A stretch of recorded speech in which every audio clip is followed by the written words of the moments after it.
ज्यादा नहीं 20 सेकंड के जोर से बोलो हाथ उठा के शानदार चंद्रमणि भवानी की छत्र धामन की राष्ट्र माता। अब आगे के विषय में हमारे बीच में बताए हैं श्री मेघराज सिंह को हम थोड़ी देर में सुनेंगे।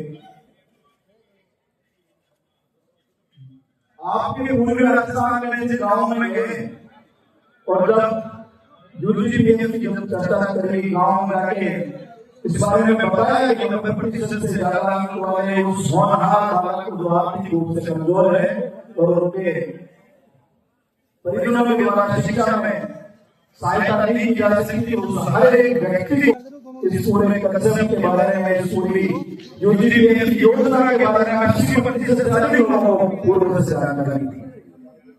आगे के कार्यक्रम के ऊपर जाकर और आपको ये बताना चाहूंगा कि मेघराज सिंह के उद्बोधन के बाद में आप में से एक व्यक्ति अपनी जगह से नहीं है।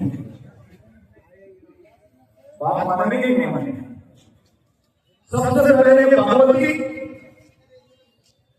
मां जगदम्बा जिसको हमारे साफ करने वाले जो युवा है वो सबसे पहले आगे वाली जो प्रदर्शनी दौर है उसको लेकर सीधा अंतिम दौर में रहेंगे और वहां पे मां भगवती का एक अर्थ है, स्वर्ग में मां भगवती को विराजमान करेंगे और उसके बीच में उसके बाद पीछे वाली सबसे पहले खड़ी होगी और उस शरत के साथ उस शरत को आगे एक कदम भी याद रहे भगवती के हाथ से आगे नहीं है और उस शरत के पीछे पीछे बहुत बड़ा से एक साथ भागने के तौर पर हम यहाँ से खड़े ना हो और यहाँ से ना आपको किसी से निकल जाना है ना किसी से उतर जाना है।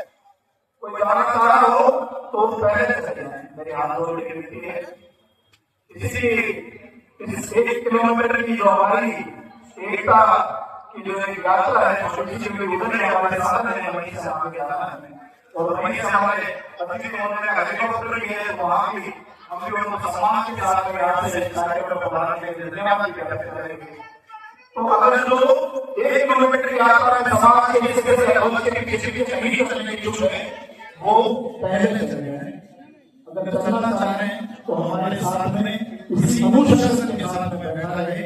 एक भी व्यक्ति अपनी जगह से शांति से खड़ा नहीं होगा। अलवर राष्ट्रीय छात्रावास के मेरे नौजवान युवाओं से मेरा निवेदन है कि पीछे कलेक्टर के अंदर सैकड़ों केसरिया ध्वज रखे हैं, वो केसरिया ध्वज वहां से ले रहे और उनको बीच बीच में वितरित कर रहे हैं ताकि उन केसरिया ध्वज को हम साथ लेके चलेंगे। सिर्फ अलवर छात्रावास के बालक जो है वही हमारे भाई है, वही यहाँ होंगे। पीछे कलेक्टर में सैकड़ों ध्वज रखे हैं उनको ले रहे हैं और अनुशासन का विशेष ध्यान रहे। यहाँ से हम अपने ईडब्ल्यूएस से संबंधित मांग पत्र के साथ में आगे बढ़ेंगे। जैसे ध्वज लेके वहां खड़े हो जाए, बिल्कुल नहीं लगेगा, अपने अपने हाथों में लेके उस द्वार पर खड़े हो जाए।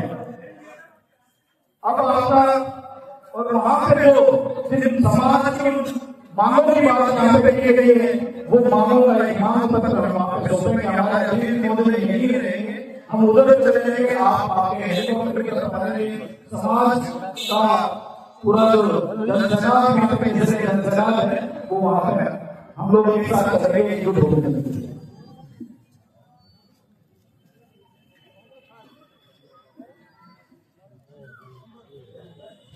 मैं आदरणीय मेघराज सिंह जी साहब चेयरमैन यूनाइटेड डेवलपमेंट फाउंडेशन आमंत्रित करता हूं कि आप अनुसार आए और अपने विचार प्रकट करें। सामने जो समाज लोग खड़े हैं उनसे विनम्र निवेदन है कृपया वो अपने स्थान ग्रहण करें, कोई भी खड़े ना रहे।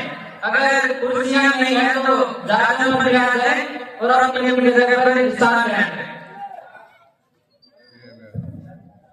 आदरणीय मेघराज सिंह साहब के साथ हमारे पूर्व सेवानिवृत्त आईपीएस राजेंद्र सिंह जी एक और साहब बने हैं, उनके साथ आदरणीय ब्रिगेडियर जितेंद्र सिंह शेखावत साहब भी बने हैं। आपका हार्दिक अभिनंदन। धन्यवाद।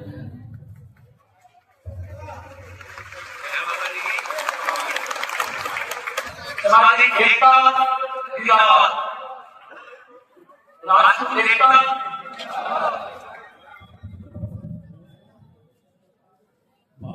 मेरे याद नहीं है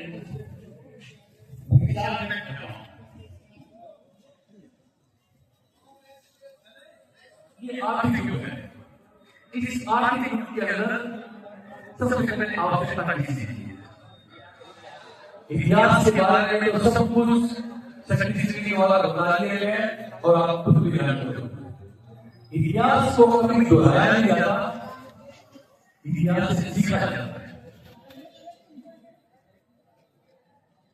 बड़ा दुख होता है आज उस सवाल को देख के, हम क्या थे और क्या हो गए। तो हमारा पहला उद्देश्य है हम राष्ट्र की कोई भी प्रतीक्षा वापस कैसे लें। तो पहले कानून राष्ट्र की कोई भी प्रतीक्षा कैसे वापस कर सकेंगे अपने पूर्वजों के द्वारा जो एक सभ्य समाज की रचना की गई थी। संस्कृति, संस्कार, रीति रिवाज, परंपराएं, पहनावा, सामाजिक बंधन, पारिवारिक बंधन और धार्मिक बंधन, इन सबसे प्रबंध हुए इसलिए कोई अन्याय नहीं होता। अब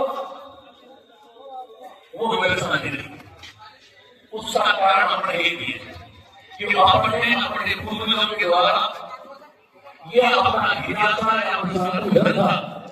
उस धर्म की तरफ आप नहीं करते। मैं पहले तो बताऊं जनसाधारण के लिए मैं आप सबको नमन करता हूं।